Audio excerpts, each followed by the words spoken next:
कृष्णाय वासुदेवाय देवकीनन्दनाय च नन्दगोपकुमाराय गोविन्दाय नमो नमः। हरे कृष्णा कृष्णा कृष्णा हरे हरे, हरे राम राम राम हरे हरे।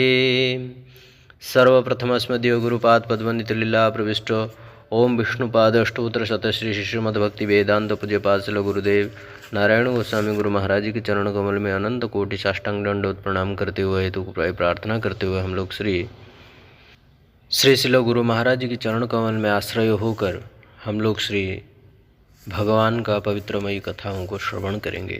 श्रीमद् भगवद गीता का हम लोग कल श्रवण किए थे।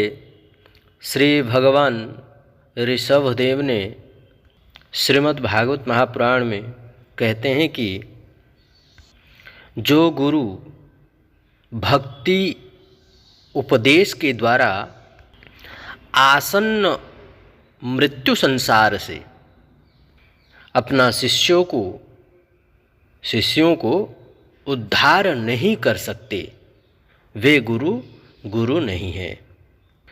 वे पिता नहीं हैं, वह स्वजन नहीं है, वह पति नहीं है। नमो चेद्यः समुपेत मृत्युम, अर्थात आसन्न संसार रूपी मृत्यु से उद्धार ना कर पाए।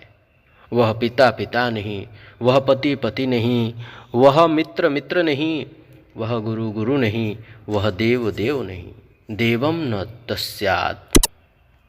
इस विषय को श्री भगवान श्री ऋषभदेव जी ने बहुत सुंदर रूप से भागवत महापुराण में वर्णन किए हैं। तो इस विषय को हम लोग कल श्रवण किए। ऐसे गुरु का परित्याग कर देना चाहिए। किस प्रकार का गुरु? तो कहते हैं शुक्राचार्य जैसे गुरु, भगवत विरोधी, भक्त विरोधी, वैष्णव विरोधी गुरु जो हैं, एवं शास्त्र विरोधी, भक्ति विरोधी, भगवत विरोधी गुरुओं को त्याग कर देना चाहिए। जैसे बलि महाराज जी उसका उदाहरण है। बलि महाराज जी अपना गुरुदेव शुक्राचार्य को परित्याग किया था। अर्थात ऐसे गुरु का परित्याग करना शास्त्र में विधि है। ऐसे गुरु को परित्याग करने से किसी प्रकार का कोई दोष नहीं लगता। जो भगवत विमुख गुरु हो, भगवान का भक्ति न करता हो, भगवान से विरोध करता हो, भक्त से विरोध करता हो, शास्त्र से विरोध करता हो, ऐसा गुरु नहीं है। भगवान ऋषभदेव जी कहते हैं। तो कहने की तात्पर्य यह है कि पितामह भीष्म और गुरु द्रोणाचार्य की भांति यदि कोई सामान्य बद्ध जीव उनकी आचरण में उनकी जैसे आचरण करेगा तो सदा सर ही उसका पतन हो जाएगा। अपराध पाप करके वो मरेगा। वो अन्याय और अपराध करते हुए अधोगति को प्राप्त कर जाएगा।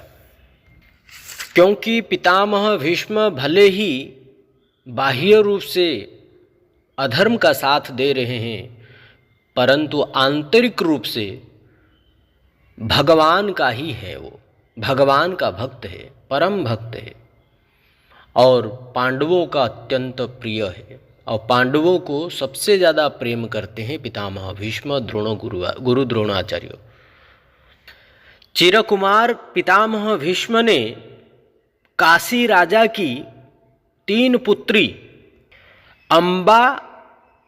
अंबिका, अंबालिका, इन तीनों कन्याओं को स्वयंवर सभा में जीतकर अंबिका एवं अंबालिका का विवाह अपने भाई विचित्र वीर्य के साथ किया। उसका विवाह विचित्र वीर्य के साथ करवाएं। प्रथम कन्या अंबा ने पितामह भीष्म से ही विवाह करने की जिद ठान ली कि मैं पितामह से ही विवाह करूंगी, अम्बा ने। किंतु पितामह भीष्म ने चिरकौमार्य व्रत धारण करने के कारण उसे अस्वीकार कर दिया, क्योंकि बचपन में ही उन्होंने अखंड ब्रह्मचारी का प्रतिज्ञा कर लिए थे। कुमारावस्था में वे सदैव के लिए चिरकुमार ही बना रहे। इस प्रकार चिरकौमारियों की व्रत पालन किए थे, उन्होंने व्रत ग्रहण किए थे। इसीलिए पितामह भीष्म ने अम्बा को स्वीकार नहीं किया। अम्बा कोई अन्य उपाय न देखकर पितामह भीष्म के अस्त्र शस्त्र के गुरु परशुराम के समीप गए। परशुराम जी के पास जाकर, परशुराम जी के पास जैसे गई, परशुराम जी ने भीष्म को बुलाकर अम्बा से विवाह करने की आज्ञा दी। किंतु पितामह भीष्म अपनी प्रतिज्ञा पर अटल रहे, क्योंकि उनका प्रतिज्ञा दृढ़ संकल्प है, प्रतिज्ञा कभी नहीं टूट सकता। इसलिए भीष्म प्रतिज्ञा कोई नहीं कर सकता इस संसार में। इस पर परशुराम जी ने विवाह करने और उनसे युद्ध करने, इन दोनों में से किसी एक को वर्ण करने के लिए कहा। या तो तुम अम्बा से विवाह करो या तो तुम मुझसे युद्ध करो, इन दोनों में से किसी एक चीज को ग्रहण करो। तो पितामह भीष्म ने यह कहते हुए युद्ध करने की ही स्वीकार किया कि गुरुरप्य बलिप्तस्य कार्य मजानतः उत्पथ प्रतिपन्नस्य परित्यागो विधीयते। महाभारत के आद्य पर्व में लिखा गया है यह श्लोक। आद्य पर्व में कहा है, अतः ऐसे परम भगवत भक्त पितामह भीष्म का कोई भी कार्य भक्ति का विरोधी नहीं हो सकता। चाहे किसी भी प्रकार का कार्य वो करें, भक्ति के विरोध नहीं कर सकते हैं। उनका कोई भी कार्य भक्ति की विरोध नहीं हो सकता है। और परशुराम जी भगवान के अवतार हैं। इन्होंने भी परिणाम रहित युद्ध में भीष्म की प्रतिज्ञा को उचित मानते हुए अपनी पराजय स्वीकार की। यहाँ क्या समझ में आया? पितामह भीष्म यदि भगवान विरोधी होते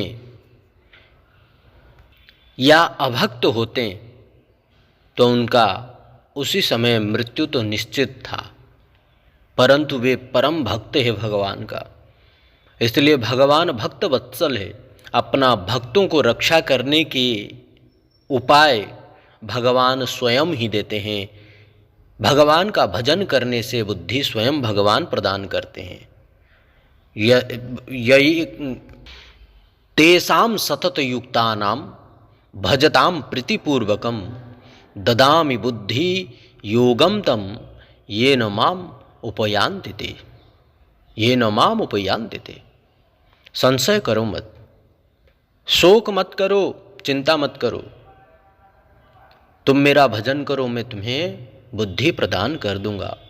योगम तम, इस विषय योगम तम को कभी समझाऊंगा कि योगम तम किसका साथ योग करना चाहते हैं। तो कहने की तात्पर्य यह है, गुरु द्रोणाचार्य एवं पितामह भीष्म सदा सर्वदा भगवान के भक्त ही थे।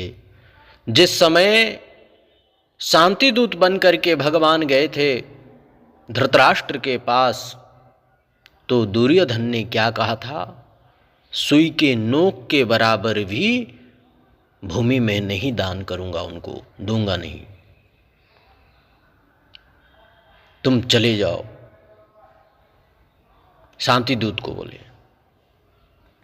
और यह भी कहा था कि मैं तुम्हें बंदी बना दूंगा। भगवान ने कहा बंदी बना सकते हो तो बना करके देख लो। जैसे ही बंदी बनाने गए थे, भगवान अपना विभूतियों को दिखाने लगे, अपना विश्व रूप को दिखाने लगे, विराट रूप दिखाए उस समय। तब उस विराट रूप को कोई नहीं देख पाया, कोई नहीं देख पाया, केवल 3 व्यक्ति ही देखे। 3 व्यक्ति, 4 व्यक्ति ही दर्शन कर पाए। कौन कौन? पितामह भीष्म, गुरु द्रोणाचार्य, कृपाचार्य एवं चौथा विदुर जी। यही 4 व्यक्ति को ही, यही 4 महापुरुष को ही भगवान का दर्शन हुआ। बाकी सब अंधे हो गए थे उस समय। इसमें यही पता चलता है कि भगवान का भक्ति के द्वारा, भगवान का सेवा के द्वारा, भगवान के प्रीति के द्वारा ही भगवान को दर्शन किया जा सकता है। भगवान के कृपा के द्वारा ही भगवान को दर्शन किया जाता है, ना कि अपने बल से। नयम आत्मा प्रवचनेन लभ्य न मेधया न बहुना श्रुतेन यम विश्व वृणत तेन लभ्यस् तस्सैसात्मा बिभृणते तनुम स्वाम। वेदों में कहा गया है कि भगवान को प्रवचन के द्वारा नहीं जाना जा सकता। भगवान को न मेधया, ज़्यादा मेमोरी पावर यदि किसी का पास में है, मेधा का पावर ज़्यादा किसी का पास में है, तो वो भी भगवान को प्राप्त नहीं कर सकता, भगवान को पहचान नहीं सकता। न बहुना श्रुतिन, बहुत श्रुति शास्त्र को पढ़ लिया, अखंड पंडिताई हो गया, बहुत बड़े पंडित बन गए। पंडित तो बन गए हैं, पंडित तो बन गए हैं, परंतु भगवत प्राप्ति नहीं कर सकते हैं, भगवान को प्राप्त नहीं कर सकते हैं, उनका दर्शन नहीं कर सकते। नयम आत्मा प्रवचनेन लभ्य न मेधया न बहुना श्रुतिन। बहुत श्रुति शास्त्र को पढ़ने पर भी, बहुत बड़े पंडित बन जाने पर भी भगवान का भजन नहीं करने पर, भक्ति नहीं करने पर, उनको प्रेम नहीं करने पर, उनका सेवा के बिना भगवान को प्राप्त कोई नहीं कर सकता, ना उनका दर्शन कर सकता है कोई। यम विश्व वृणत तेन लभ्यस्तस्सैसात्मा बिभृणते तनुम स्वाम। वृणतु भाव से यदि भगवान का नित्य निरंतर सेवा किया जाए तो भगवान का दर्शन कर सकते हैं। सेवा भगवान का बन जाओ, निष्कपट निश्चल होकर के, संसार से आसक्त रहित होकर, प्रेम रूपी भाव रूपी भक्ति के द्वारा भगवान का निरंतर सेवा करो तो भगवान आपके हैं। बहुत ज़्यादा दूर नहीं है, पास में ही है। हर संकट से रक्षा करने वाले, हर अनर्थों को नष्ट कर देने वाले, हर पापों को नष्ट करने वाले, उनका नाम, उनका रूप, उनका गुण का, उनका कथाओं का, लीलाओं का सदा सर्वदा श्रवण करो, उनका चिंतन करो। उनका चिंतन को छोड़कर किसी विषयों का चिंतन करो, विषय का कथा सुनो, तो फिर तो कष्ट आना ही है। नाना प्रकार का रोग व्याधि से परेशान होना ही है। फिर अंत में मृत्यु तो किसी का पीछा नहीं छोड़ता है। यही निश्चय कर लो कि मरना तो एक दिन है ही, ऐसा कोई व्यक्ति नहीं है जो जीवित रहेगा। मरना तो सबको है, परंतु मरने से पहले ऐसा ना हो कि किसी संसार की वस्तु के प्रति हमारा आसक्ति बना रहे और वही आसक्ति हमको उसी समय चिंतन आए, वही आसक्ति का ही स्मरण हो। ऐसा नहीं होना चाहिए, ये ही दुखदाई है। अंत काल में मरना एक बार है, परंतु उस समय में भगवत स्मृति होना चाहिए, भगवान का ही चिंतन होना चाहिए। ऐसा भक्ति करो, ऐसा प्रेम करो भगवान से कि अंत काल में, मृत्यु के समय केवल भगवान का ही चिंतन हो। पितामह भीष्म को देखो, विषयों के साथ में रह कर के भी उनका चिंतन केवल भगवान गोविंद के ही था। अंत में देखो पितामह भीष्म सहस्र कांटों के बाणों के ऊपर, तीक्ष्ण बाणों के ऊपर में शयन करते हुए, कोई बिस्तर नहीं, कोई खटिया नहीं, कुछ नहीं, कोई महल नहीं, खुला आसमान, हजारों लाशें बिखरे हुए हैं चारों ओर, और रक्त रंजित होकर तीक्ष्ण कांटे रूपी बाणों के सैया में सोए हुए हैं, और सोते हुए भी भगवान का ही स्मृति, भगवान का ही स्मरण कर रहे हैं, भगवान का ही स्मरण कर रहे हैं। कोई विषय का स्मरण नहीं, भगवान का ही स्मरण कर रहे हैं। हे गोविंद, नमः पंकजनाभाय, नमः पंकजमालिने, नमः पंकज नेत्राय, नमस्ते पंकजांघ्रये। कुंती महारानी को भी देखिए, कितने कष्ट आने पर भी केवल भगवान का ही वो स्मरण करती थी, उनकी ही चिंतन करती थी, कभी भी धैर्य हरा नहीं बनी। धैर्य रखना चाहिए, जितना धैर्य रखेंगे उतना ही अच्छा है, सहन शक्ति। इसलिए भगवान का निरंतर सेवा करते हुए यही भगवान से प्रार्थना करनी है कि हे प्रभु, आप मिलो चाहे ना मिलो, परंतु अंत समय में आपका ही स्मृति हो, आपका ही दर्शन हो, आपका ही सेवा मुझे प्राप्त हो, और आपका स्मरण, आपका दर्शन, आपका कथा श्रवण करते करते आपका भक्त मंडली के मध्य में रह करके आपका सेवा करते हुए हमारा प्राण निकल जाए। इससे बढ़कर और मुझे कुछ नहीं चाहिए। आपका सेवा, आपका प्रेम ही, आपको प्रसन्न करना ही मेरा यही एकमात्र उद्देश्य है। इसी को ही पालन करते हुए हमारा प्राण निकल जाए, और कुछ नहीं चाहिए। हे प्रभु, आपके चरण कमल में हमारा यही विनती है, यही प्रार्थना है।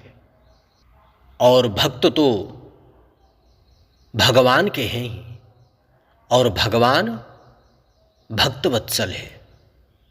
अहम भक्त पराधीन, भगवान स्वयं कहते हैं। क्या कहते हैं? अहम भक्त पराधीन, मैं भक्त के अधीन में ही रहता हूँ। ये यथा माम प्रपद्यन्ते ताम तथैव भजाम्यहम्।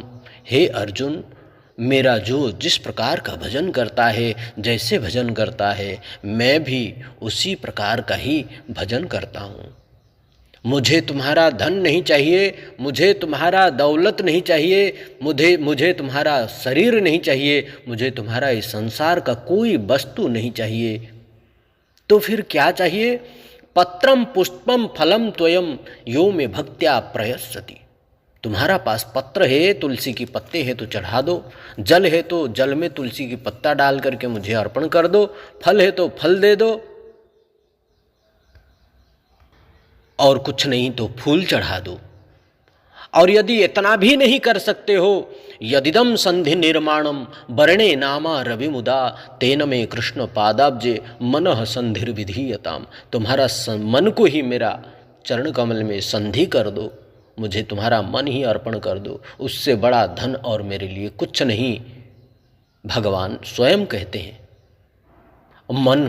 मन को विषय को लेकर के अर्जुन क्या कहते हैं? मनः चंचलम कृष्ण, है प्रभु मेरा मन इतना चंचल है जो मैं आपका चरण कमल में कैसे अर्पण करूं। फिर भगवान एक पद में कहते हैं, अभ्यास योगेन कौन्तेय। हे कुंती नंदन, अभ्यास के बल पर ही तुम कर सकते हो। मुझे तो केवल बस तुम्हारा मन ही चाहिए। मन समस्त इंद्रियों का राजा है। राजा जहां जाएगा प्रजा वहीं जाएगा, जिस राज्य में बस जाएगा उस राज्य का राजा बन जाएगा। तो इसलिए मन ही सभी इंद्रियों का राजा है। और मन का राजा भगवान श्री कृष्ण की चरण कमल है। इसलिए यदिदम संधि निर्माणम, यदि संधि करना चाहते हो, तेन में कृष्ण पादाब्जे, भगवान श्री कृष्ण के चरण कमल में मनः संधिर विधीयताम, मन को संधि कर लो, इसी से ही कल्याण होगा। संधिर एक पदे नित्यम, नित्यम धातु हो पसर गयो हो, अनित्य सूत्र निर्देश अन्यत्र जा नित्यम इष्यते, और कहीं मत मन को लगाओ, नहीं तो सिद्ध नहीं होगा, कोई कार्य नहीं बनेगा। जीवन में केवल कष्ट ही कष्ट, परेशानी ही परेशानी। इसलिए पितामह भीष्म गुरु द्रोणाचार्य से यदि कुछ सीखना है तो यही सीखना चाहिए कि देखो, एक विषयों का पास में रह करके भी उनका मन कहाँ था, उनका बुद्धि कहाँ था, उनका बुद्धि कहाँ थी, उनका मन कहाँ था, कहाँ लगा हुआ था, भगवान श्री कृष्ण के चरण कमल में। इसलिए जो जहाँ जिस परिस्थिति में हो क्यों ना, सदैव भगवान का ही चिंतन कीजिए, उनका ही सेवा का भगवान से प्रार्थना कीजिए कि हे प्रभु मुझे सेवा आपका प्राप्त हो, और शुद्ध गुरु वैष्णव का संग प्राप्त हो, उनकी कथा, उनकी लीला, उनकी नाम, उनकी रूप, इनमें ही हमारा संपूर्ण जीवन व्यतीत हो, हमारा एक भी श्वास व्यर्थ न जाए, विषय का चिंतन में न जाए, हमारा एक एक श्वास भगवान का स्मृति में, उनकी नाम रूप गुण लीला चिंतन में हमारा जाए। इस प्रकार भाव से भक्ति करनी चाहिए। गीता कोई साधारण ग्रंथ नहीं है। गीता को जो नहीं समझ पाया वो क्या भक्ति करेगा। गीता को कोई बोलता है कर्मी, गीता को कोई बोलता है ज्ञानी, कोई बोलता है कर्म योग है, कोई बोलता है गीता में बोल दिया है भगवान ने कर्म करो तो कर्म कर रहे हैं हम, कोई बोलता है ज्ञान दिए हैं तो हम ज्ञान को प्राप्त किए, कोई बोलता है कर्मी है, कोई बोलता गीता है कर्म, कोई गीता को कहता है ज्ञान। परंतु गीता कर्म ज्ञान तो है ही, परंतु इनसे परे भी है, इनको पोषण करने वाला है, कर्म और ज्ञान को पोषण करने वाला है गीता। वह कौन है? बोलते हैं भक्ति। भक्ति के बिना कर्म ज्ञान दोनों ही जड़ है, इनका कोई अस्तित्व नहीं है। इन दोनों को पोषण करने वाली ही भक्ति देवी है। भक्त्या विहीने अपराध लक्ष्य क्षिप्तस्य कामादि तरंग मध्य कृपा मयि त्वं शरणं प्रपन्ना वृंदे नमस्ते चरणारविंदम। भक्ति देवी ज्ञान वैराग्य इन दोनों का ही पोषण करती है। इन दोनों के भक्ति के बिना इन दोनों की अवस्था उस प्रकार है जो भागवत महापुराण में बताई गई है कि काल योगे न जर्जरा, इनका कोई अस्तित्व ही नहीं है। हमारे रूप गोस्वामी पाद जी भी यही चीज कहते हैं, अन्याभिलाषिता शून्यम ज्ञान कर्मा जनावृतम आनुकूल्येन कृष्णानुशीलनम भक्तिरुत्तमा। आप यदि भक्ति का सहारा ले लेंगे, केवला भक्ति का सहारा ले लेंगे, तो ज्ञान वैराग्य अपने आप ही आ जाएंगे, उनको लेने की जरूरत नहीं है। केवल भक्ति का सहारा लो आप। जिस प्रकार से जीव गोस्वामी पाद जी कहते हैं, ते चार था द्रव्य गुण, ते चार था द्रव्य गुण, वो चार भाग में विभक्त करते हैं। क्या? ते चार था द्रव्य गुण जाति क्रिया, द्रव्य गुण जाति क्रिया, चार भाग में। द्रव्यम क्या है? द्रव्यम परमेश्वरम आरभ्यम ऋन्मय पर्यंतम सर्वम वस्तु। गुण क्या है? गुणस्तदाश्रयी ऐश्वर्यादि समस्त धर्म। जाति समानत्वम ब्राह्मणत्वम। कहीं पर मान लीजिए बहुत सारे गाय बंधे हुए हैं। यदि आप कहेंगे कि जाओ गायों को ले आओ, गाय ले आएंगे, सभी गाय को ले आएंगे ना, एक गाय को ले आएंगे? नहीं, सभी गायों को लाएंगे। लाल पीला हरा नीला काला एक एक करके तो नहीं बताएं, गायों को ले आओ, गाय ले आएंगे। तो इसीलिए इस प्रकार ही गायों को ले आओ तो ले आए सभी गायों को, लाल पीला हरे काले सफेद सब गायें आ गए साथ में। तो इसी प्रकार भक्ति का केवल सहारा ले लो तो अपने आप ज्ञान कर्म आदि सब कुछ, विवेक बुद्धि सब कुछ आ जाएगा अपने आप, और किसी का आश्रय लेने की आवश्यकता नहीं है। और यही भक्ति हमें साधु गुरु वैष्णव ही प्राप्त करा सकते हैं, प्रदान कर सकते हैं, और कोई नहीं, कोई नहीं। यह विषय, संसार का विषय लोग हमें इस सब चीज़ को प्राप्त नहीं करा सकते हैं, बल्कि मृत्यु के मुख में और डाल देंगे, मृत्यु के मुख में ही डाल देंगे। परंतु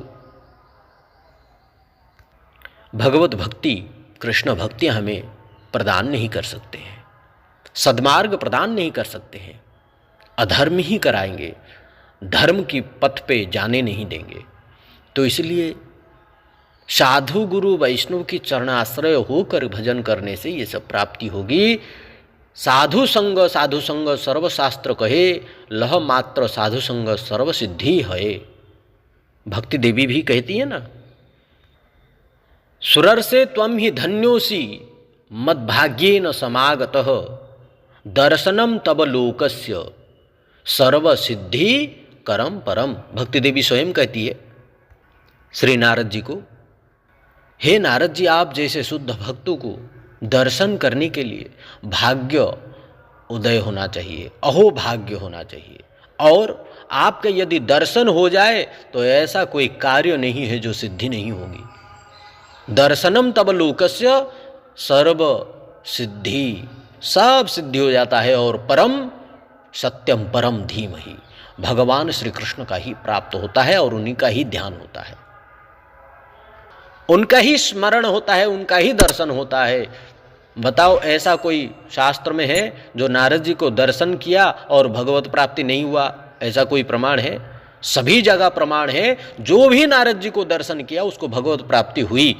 इसका प्रमाण ध्रुव महाराज जी को देखो, प्रहलाद महाराज जी को देखो, साक्षात व्यास जी भी देखो। व्यास जी भी बड़े चिंतित थे, नारद जी का ही तो दर्शन हुआ, भले ही भगवान के अवतार है व्यास जी, किंतु फिर भी नारद जी के शरण में गए। तो इसलिए साधु दर्शन का महत्व बहुत है, और उनका संग और उनका वाणी श्रवण करना बहुत महत्व है। आज यही वाणी को विराम करते हैं, कल आगे की कथा को हम लोग श्रवण करेंगे। श्री राधा विनोद बिहारी, श्री राधा मदन गोपाल, श्री गोपाल जी भगवान श्री राधा रानी चरण कमल, श्री राधा माधव जी के चरण कमल में अर्पित करते हुए अपना वाणी को यहीं विराम करते हैं। कल आगे की कथा को हम लोग श्रवण करेंगे। आप सभी शुद्ध भक्तों की चरण कमल में यह दास का साष्टांग दंडवत प्रणाम। किसी प्रकार का कोई त्रुटि हुई हो यह दास को क्षमा कीजिएगा। राधे राधे, दंडवत प्रणाम। हरे कृष्ण।